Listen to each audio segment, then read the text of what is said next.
really pleased to have Chris Poore. I think everybody in Kingsport knows the accomplishments of this team, last year's team, and really a special group of young men. Chris is a special coach, played basketball and graduated from Tusculum. From there he began coaching at Jefferson, well, some other places, but Jefferson County before Dobyns. Bennett was fortunate to hire him the summer of 2017. And everyone I hope knows and is very proud, if you're from Kingsport, the state run last year and the results of bringing home a state championship 4A. That's the big guys. I mean, that's the teams from, not Mountain City, from Kingsport, Johnson City to Memphis that compete. And really high talent in the whole state. And Kingsport brought home the championship, which is amazing. Most recently, just last month or the month before, he was named the Coach of the Year from the Basketball Coaches Association, which is a high honor as well. Chris is married, have 2 boys in the school system. That's always good. And a girl that's 6 months old, and I'm sure she will be a contributing player in one of the sports as well as she comes through. But please welcome Chris and his group as they present.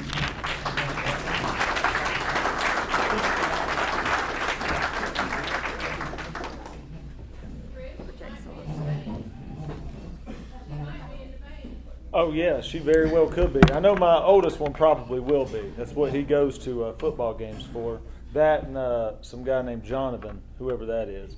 But I want to thank you for bringing me out again. Thank you for Eric for reaching out. I always enjoy coming to this club because it's an active club. And when I say that, the participation is one thing, but I see a lot of members at a lot of our events.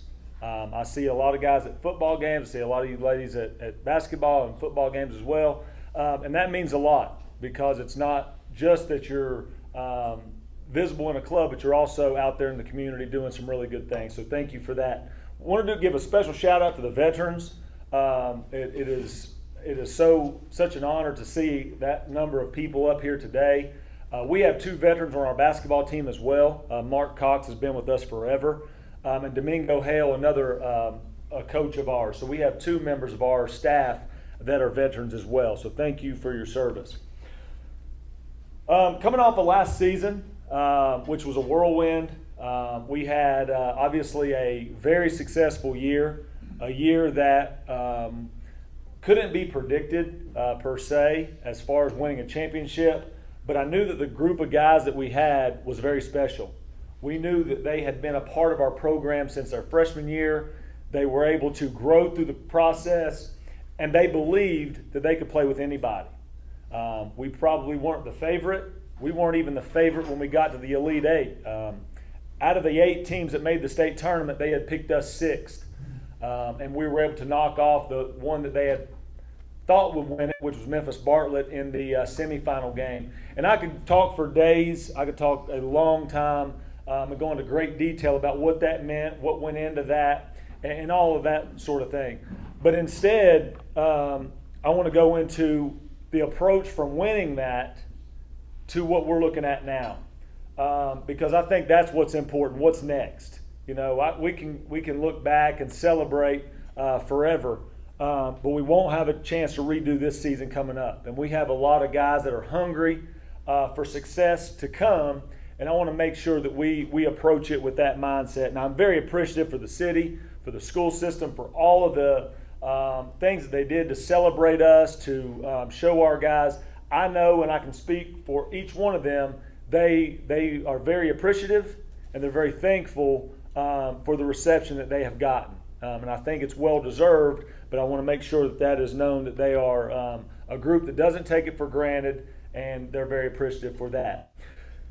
So moving on from last season, the first thing that went into my mind about with the coach is how do we prepare for a season when you never got that disappointing ending? You never got that loss that sort of motivates you to go one step farther. Leading up to that year, we had been to the sub-state 4 straight times. That was the most out of the state of Tennessee, other than Blackman, out of Murfreesboro. They've made it like 14 straight sub-states. We had made 4 straight sub-state appearances and got beat in all 4. One of them, there was a COVID year, but still we didn't get to advance. Motivation. And last year we broke through that, and then we just kept breaking barriers until we won the state championship. So after we won it, how do we motivate our players? How do we motivate our coaches to stay hungry? And one thing kept coming through my mind is a quote that I had heard for one of my motivating quotes growing up as a player, is that success breeds complacency, and complacency breeds failure. And I, as a player, I was motivated by fear, the fear of failure. I was motivated by, if I take a day off, somebody else is working. And it was draining to be that type of person, to be motivated that way. Didn't match my personality. And it wasn't until this summer when I was talking to other coaches. I talked to Coach Quarles over at ETSU.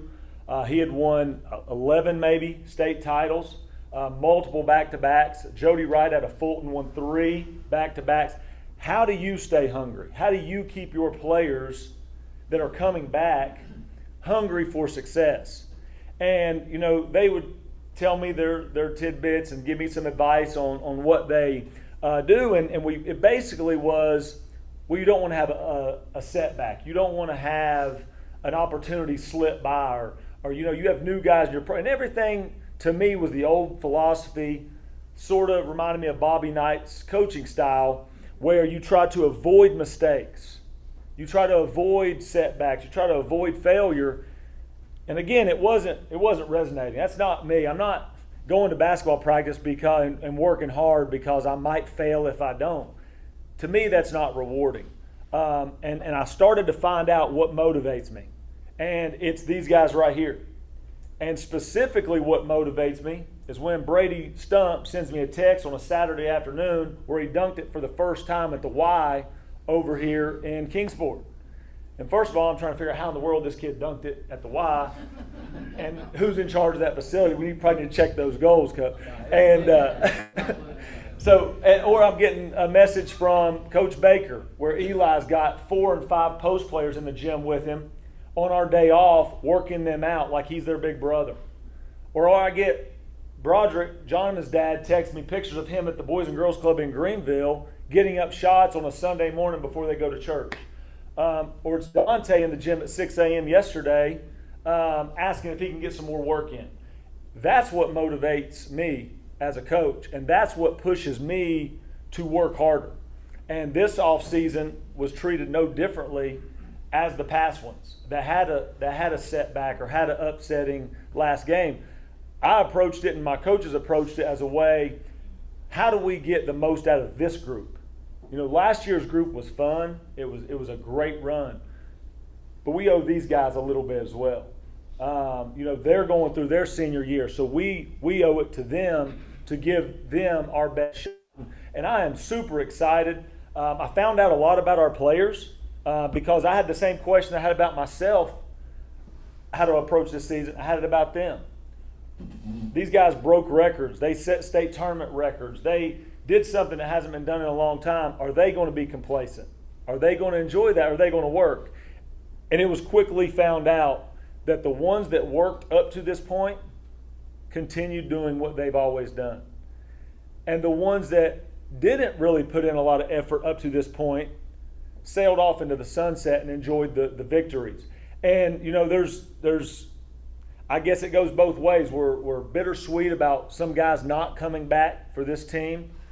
But I think that this team in particular has a lot of upside, and I'm very, very excited about what this group can do this season. And that's what I want to highlight on today is where this group can go. I'm going to introduce these seniors because they're going to be a big part of our program.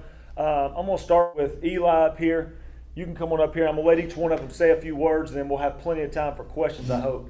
Eli was a junior in our program last year. Eli was a big piece of our team, even though you didn't see a lot of action out of him in the games. Every day his attitude was beyond excellent. His energy in the games, contagious. On the bench, if he wasn't getting minutes, he's the hype man. He's doing the dances or whatever goofy things he might want to demonstrate for you in a minute. He's got some good moves that's quite entertaining. But This guy's one of the reasons that we're going to be extremely successful this year. He has taken last year's experience, and I think he's getting confidence through teaching younger guys. And he's going to have an amazing senior season. Even though he looks like he's banged up, that's just a decoy. That'll be off in a week or two, and he'll be back with us. But I've been more proud of him than anybody as far as what he's been able to do to work to get a big spot. And he's going to help us along the way as well. Dakari, I'll bring you up. This is the knucklehead that took last year off. Yeah. He's missing out on one of these things right here is what he's doing. Dakari is one of my all-time favorites. He's a straight competitor. You saw that on the football field this year. I love Dakari. He played for us as a freshman, as a sophomore. Let some people talk him out of it last year, and I think he missed it quite a bit. He is going to be somebody that we rely on to give us some energy, some defensive toughness, and just competitiveness, and hopefully give us a mismatch if teams try to run with us. Which I'll give you, somebody made a comment about being small or the short guys, which I have a good story. We went to CPA last year, went to a Christmas tournament in Nashville and got grilled over not being the Arby's. But I felt like it was a better opportunity for us because we got 3 competitive games. We got to play Brentwood Academy, which is number 1. They lost 1 game last year in the private school division. We got to play CPA on their court in their tournament. And if you remember last year, I told our guys there's a reason they picked us to play in the first game because they thought they were going to beat us. CPA could really score the ball, and before the game, they were in the bathroom and in a common area, and they were kind of laughing at our guys and say, "Oh, the Little Indians are here. Oh, the Little Indians. Oh, okay. We're going to put it on the Little Indians." Well, them Little Indians put 108 points on those jokers and left the gym with the last laugh. And their coach came up after the game. He said, "Coach, my goodness, your guys can score." I said, "Yeah, them Little Indians aren't too bad, are they, Coach?" He said, "Oh, you heard our guys talk?" I said, "Yeah, Coach, we heard." He goes, "Well, I don't think no hard feelings. Just enjoy that little setback." But anyway, that was a pretty good setback. Brady Stump. Brady Stump is a familiar name. He's a 4-year starter here. Has been a 3-time All-Region player, likely to be 4-time. Probably never a player in DB's history as a 4-time All-Region. All-State tournament team is one of the primary reasons we won the first game in the Coffee County in the state tournament. And my favorite story about Brady is the fact that the story was out on DB, how to beat DB, going through the district and the region tournament. We know how to upset him. We know how to beat him. And it's to take that joker out of the game. Deny him the ball, try to do this, do that to Brady. And Brady's like, "Okay, coach, they're trying to keep me from catching. Just put me over here in the corner, and I'll just kind of be a decoy."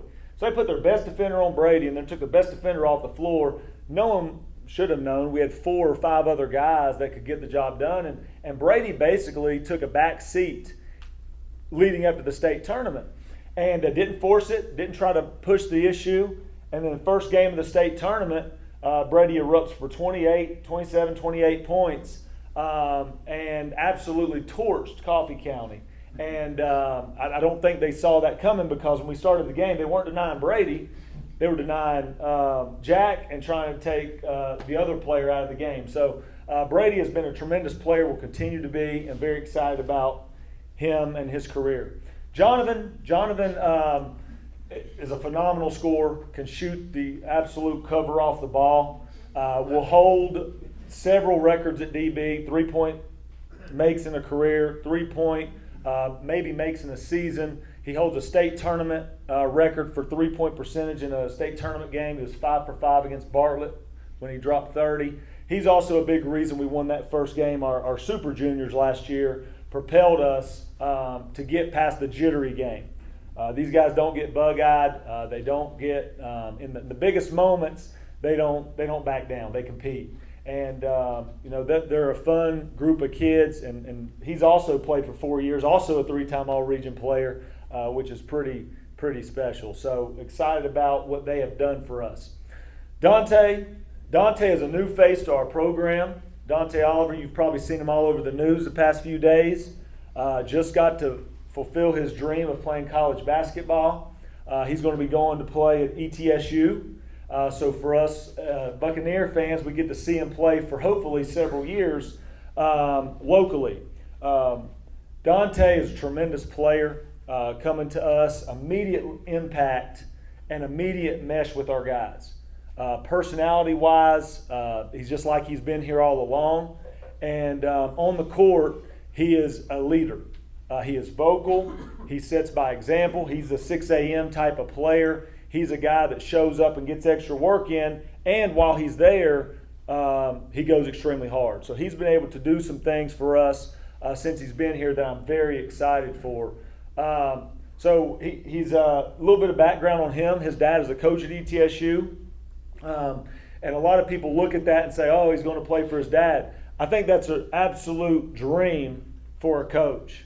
It's not only sign a tremendous player, but to sign your son. And Dante wasn't sold on where he wanted to go play, had a lot of opportunities to go to different colleges and did his due diligence, went on visits, did his research, talked to different people. He didn't make a rash or quick decision. And actually, I think it was up until late he decided to change that.